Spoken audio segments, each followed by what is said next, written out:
Архив Идриса Асанина нам был передан в 2009 году его супругой Раметле Лемара Ханум и включает в себя очень богатый материал. Это творческий материал, потому мы его знаем как поэта, а также собрал он очень большой материал по национальному движению крымских татар, на основе которого он издал 3 тома при жизни Адалет Куреши Сафларында, и в 2018 году Зера Бекирова издала 4-й том Адалет Куреши Сафларында. В архиве очень много фотографий.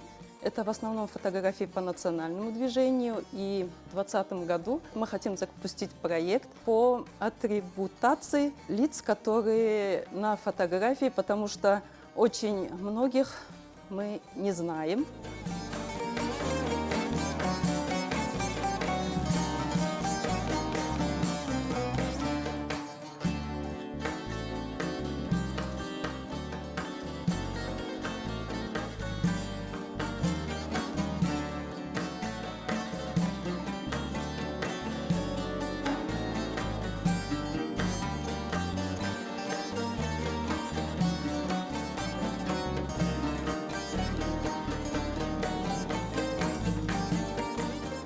Идрис Асанинің ижадында шиірет айры ер алмақта. Белли ки о Қырымдан сұргылын олынғандан башлап, енді оз күнделіклеріне ве дефтерлеріне бұл эсасен ватан оғырындаки күреш ве ватанымызға sevгінен бағылы бір sıra шиiri сатырлар яратып башлады ве